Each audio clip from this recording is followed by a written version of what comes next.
graça e a paz, amados irmãos, mais uma vez reunidos com o propósito de termos uma prosa sobre a última pregação realizada no último domingo. O pastor Heber trouxe uma pregação continuando, né, pastor? A série sobre discipulado, a pregação intitulada O Discípulo e Sua Interdependência. Texto base, Efésios 4, do versículo 1 ao versículo 6, está na descrição do vídeo. Cada pregação que o senhor traz para a gente mostra um atributo do discípulo. E não pode faltar nenhum deles. Todos os atributos têm que estar presentes. O que seria a interdependência, pastor? Dentre várias qualidades, né, que o cristão precisa ter para que ele possa ser, então, discípulo, né, verdadeiro discípulo de Cristo, está a questão da interdependência, que é você depender de outra pessoa. Ou seja, é aquele processo, né, da dependência mútua. Você não é suficiente sozinho, você precisa de outra pessoa para que você possa caminhar junto, e a outra pessoa também precisa de você. Então a interdependência é essa mutualidade, né? Ou seja, nós precisamos uns dos outros. Então essa deve ser uma das qualidades do discípulo. Então poderíamos falar de maneira muito clara que aquele ditado que o mundo usava há um tempo atrás, até alguns de nós, de eu sou mais eu, é soma zero, então. É, com certeza, porque isso aí, né, você está se autovalorizando, né, e desprezando ali a presença de outras pessoas e a necessidade de outras pessoas, né? O senhor trouxe até um slogan usado por uma grande cooperativa de crédito no Brasil, enfatizando que, de fato, gente que coopera cresce. No corpo de Cristo, é possível haver falta de cooperação e crescimento? Não, não é possível. Na verdade, o que há realmente em alguns lugares é essa falta de cooperação e o resultado é muito visível, que é nada de crescimento, nada de desenvolvimento. Então essa é uma máxima, né, da vida cristã, onde há cooperação, quando há um caminhar juntos, aí sim, aí há uma multiplicação, aí há um crescimento, aí há um desenvolvimento agradável. E é isso que Jesus quer dos seus discípulos, por isso que ele chama, né, muitos e muitos discípulos para que desenvolvam uma missão. E quando nós somos discípulos, nós devemos caminhar junto com outros. Aí sim, nós vamos produzir, nós vamos crescer e também a nossa comunidade vai desenvolver. A primeira divisão do texto do Senhor foi andando de acordo com a vocação. De que maneira eu posso levar em consideração a vocação na hora de escolher, por exemplo, a profissão ou escolher o ministério dentro da igreja? Quando nós tratamos a questão da vocação, né, primeiramente então é o chamado de Deus para as nossas vidas, que é primeiramente para a salvação. Obviamente, né, que esse chamado ele se estende para algo que nós vamos desenvolver dentro daquilo que é o ministério da própria igreja, o corpo no qual nós somos inseridos. E é claro que essa escolha ela tem muito a ver com o nosso dom. Então nós precisamos descobrir quais são os dons que nós temos. A partir do momento que descobrimos os dons, nós vamos ser então encaminhados para um tipo de ministérios. Existem vários ministérios e dependendo do dom você pode atuar em vários deles. E é claro que dentro do conhecimento do seu dom, você também vai ter uma facilidade melhor para descobrir ou para se encaixar dentro daquilo que é o seu chamado, a sua vocação dentro do próprio corpo de Cristo. Eu terminou essa sessão, pastor, com uma frase que eu quero repeti-la na íntegra aqui no nosso vídeo, que eu achei muito bacana. O crente que anda de um modo digno da vocação é aquele cuja vida diária corresponde à sua alta posição como filho de Deus e co-herdeiro com Jesus. Alta posição, pastor. Sim. Se está em Cristo, não importa se você é rico ou se você é pobre. Se você está em Cristo, você está na alta posição como filho de Deus. Fale mais sobre isso, pastor. Eu fiquei com isso na cabeça e falei, olha...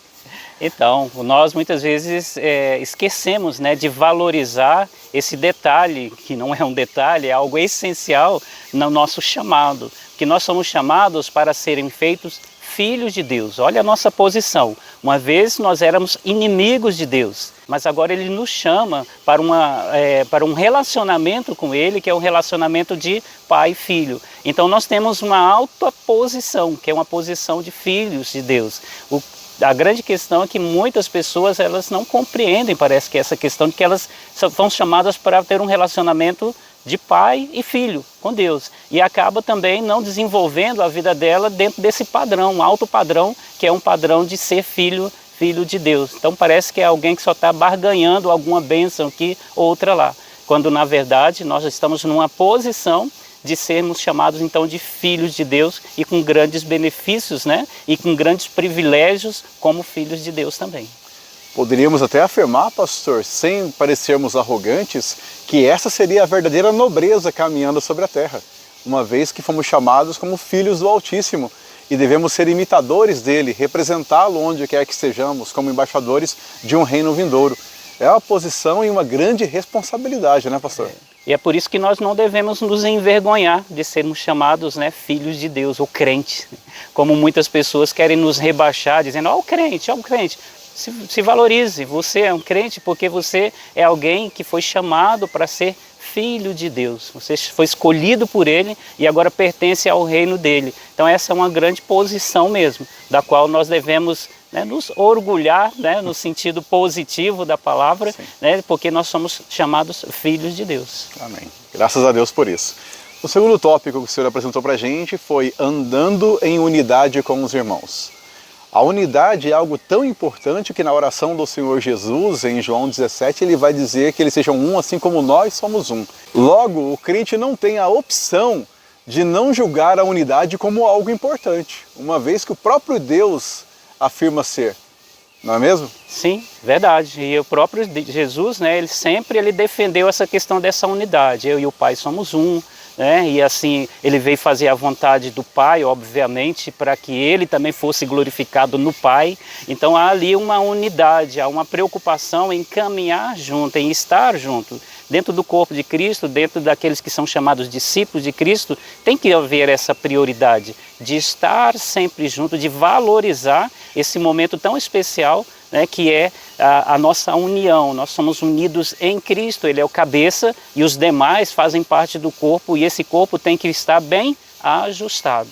E só está ajustado quando ele está junto, quando ele está desenvolvendo essa interdependência no sentido, né, de buscar essa unidade. Falando em unidade, o senhor destacou muito nessa parte da pregação que sem humildade essa unidade não pode ser conquistada. Como desenvolver a humildade, pastor? Ela acontece naturalmente entre nós ou é algo que deve ser lapidado, conquistado, buscado diariamente? Ela não é natural em nós. Por causa do pecado, nós nos tornamos pessoas orgulhosas e até arrogantes, ao ponto de nós chegarmos, né, ser constituído inimigos de Deus. Já pensou? Você ser inimigo de Deus? Olha que arrogância, né? Que pretensão é essa nossa, olha essa falta de humildade. A grande questão para que nós possamos chegar, né, a uma vida de humildade é realmente esse encontro com Cristo, porque através desse encontro nós vamos perceber quem é Deus e nós vamos perceber também quem somos nós e vamos ver que existe uma diferença muito grande, né, no que diz respeito ali à santidade de Deus, à perfeição de Deus e à pecaminosidade nossa, né, e a nossa vida ali de males, né, aquilo que nós fazemos de errado. Então, assim, essa humildade, ela é desenvolvida. Nós só vamos conseguir a partir do momento que a gente, né, se diminuir, baixar um pouquinho a bola daquilo que a gente acha que é. Então nós não somos nada se comparado àquilo que Deus é, aquilo que Ele realmente mostrou, né, na figura do Filho dele. Então é algo que precisa ser trabalhado. O senhor enfatizou também nessa parte da pregação a responsabilidade pessoal e individual de cada um dos crentes trabalhar para essa unidade em humildade. Poderia discorrer um pouco mais sobre isso? Isso, nós somos chamados, né, e esse chamado ele é individual, ele é pessoal.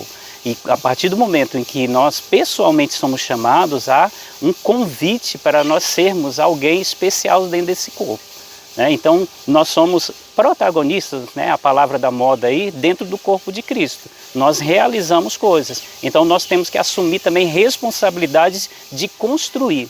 E a unidade ela é construída a partir de mim e não a partir do outro. Eu que preciso dar passos, né, também para que haja o fortalecimento dessa unidade. Então por isso que a unidade ela é algo que precisa ser trabalhado a partir de nós, né? Cristo trabalha em nós essa unidade através do Espírito, e aí nós temos condições de também desenvolver essa unidade para que nós possamos estar mais próximos, né? Para que nós possamos estar mais juntos como um corpo. No item 3, andando na unidade do Espírito. Eu gostei muito da frase que o senhor abriu esse tópico, que é o seguinte: o Espírito que habita em nós nos fornece as virtudes interiores, bem como a força unificadora do corpo. Tem alguém que não é guiado pelo Espírito e faz parte do corpo de Cristo, pastor? Tem sim. Até na época de Jesus mesmo, entre os discípulos dele, tinha um que não era guiado pelo Espírito. Esse acabou sendo, né, ali o traidor.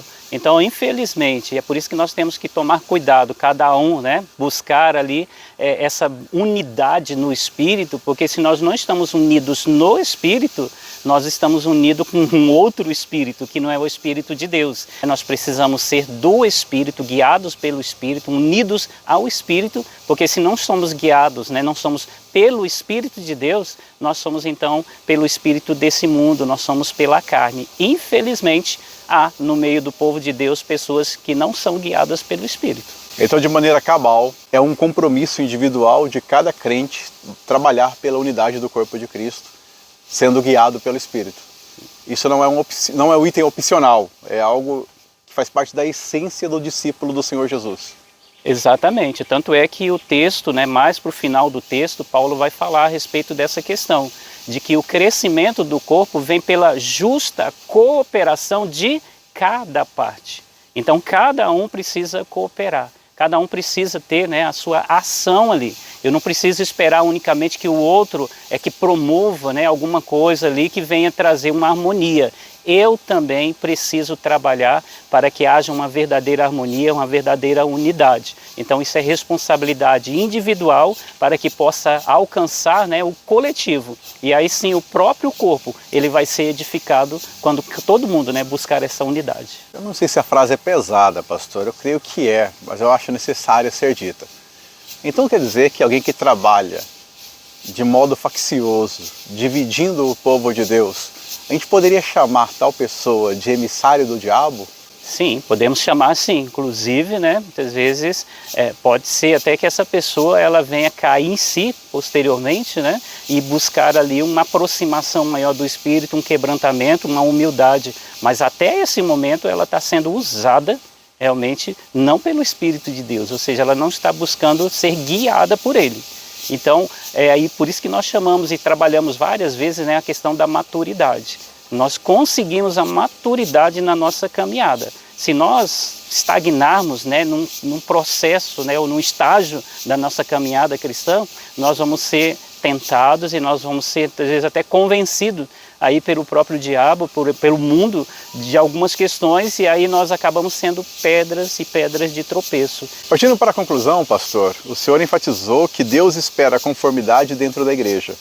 Ou seja, Deus tem uma expectativa da igreja e trabalha para que isso aconteça. Exatamente. Marca do discípulo de Cristo. Aquele que não busca, né, essa interdependência precisa crescer muito. No mínimo precisa crescer muito, né? Ou se não, precisa se tornar um verdadeiro discípulo de Cristo, porque é uma das marcas, características daqueles que são discípulos de Cristo, é essa interdependência. Jesus trabalhou na vida ali dos 12, né, para que eles pudessem estar também ali cooperando uns com os outros, né? E é claro que é isso que Ele quer que nós estejamos também desenvolvendo, aprendendo e desenvolvendo, que é essa interdependência uns com os outros, que é essencial.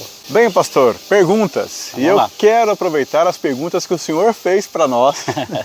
Eita, eu fiz para vocês e agora eu vou ter que responder? A gente quer. Cada um respondeu para sua própria consciência, mas agora a gente precisa do gabarito.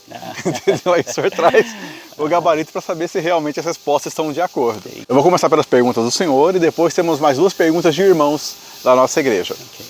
O seu modo de viver diário corresponde à sua confissão de fé? Qual seria a resposta apropriada para essa pergunta, pastor? Uai, a resposta tem que ser sim, né? Obviamente, porque nós somos chamados para andar em novidade de vida e andar de acordo com aquelas obras que Deus preparou para nós, que é diferente das obras do mundo. E é no seu dia a dia, aquilo que você faz, aquilo que você fala, né, o seu comportamento é que vai mostrar se você realmente está vivendo dentro desse novo padrão. A segunda pergunta que o senhor fez para a gente é: seu modo de agir com os irmãos manifesta um esforço para preservar a unidade da igreja? Porque quem não trabalha para preservar a unidade da igreja está trabalhando contra Deus, né? É isso mesmo, é a forma como nós tratamos o nosso irmão, e muitas vezes não é nem só quando está presente, não. Muitas vezes é longe da presença dele ali, você fala de fama, né? Você faz tantas coisas ao invés de ajudar, procurar ajudar o irmão. Você não ora por ele, você não tenta ajudá-lo naquilo que é um problema ou a deficiência dele. Então você não está construindo uma unidade se você não faz essas coisas benéficas. Mas se você faz aquilo que é errado, você está destruindo ali uma unidade e você não está agindo corretamente na vida do seu irmão. A última pergunta. Seu compromisso de vida é ter práticas baseadas na orientação do Espírito? Mais uma vez, essa é mais um complemento, né, da anterior, porque nós devemos andar agora não segundo a carne, mas segundo o Espírito, segundo aquilo que o Espírito orienta para as nossas vidas. Vale lembrar que ele foi enviado justamente para nos fazer lembrar tudo aquilo que Jesus ensinou, tudo aquilo que está revelado na Palavra de Deus. Pergunta de irmãos agora, pastor. No mundo cada vez mais egoísta e individualista, como podemos mostrar a interdependência cristã ao nosso próximo? Então, nós vimos realmente aí, né, cada qual para si, né? Infelizmente, essa é a máxima do mundo. E nós devemos olhar ao contrário, né? Devemos viver de forma contrária. Só que a forma prática de fazermos isso é termos comunhão com os irmãos. Se eu não tenho comunhão com os irmãos, eu não vou saber como que eu posso ajudá-lo, qual que é a necessidade deles. Então, se nós vivemos distantes, nós vamos viver desinteirado daquilo que a pessoa está vivenciando. Por isso, a importância de buscarmos essa unidade, indo, visitando, relacionando realmente com as pessoas para poder ver no que você pode ajudar. E é claro que você vai ajudar com aquilo que está ao seu dispor, né? Dentro daquilo que é a condição da sua ajuda.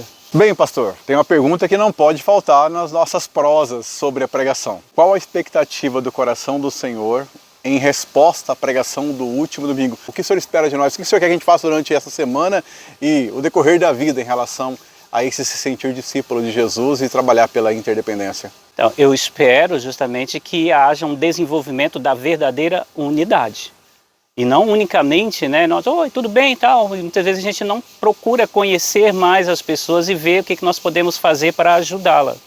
Então existem várias formas de nós podermos caminhar junto com as pessoas, buscando a edificação dela, que vai trazer uma edificação para mim e que o corpo todo vai ser edificado. Então tenha essa consciência aí, né, dessa interdependência, que você precisa de alguém, alguém precisa de você e você toma a iniciativa. Se cada um tiver a consciência de tomar iniciativa, todos vão tomar iniciativa e o corpo ele vai ser edificado, assim como o próprio Cristo pretende, né, quando ele nos chama e nos une. Muito bem, pastor. Muito obrigado pela sua participação mais uma vez. Gratidão.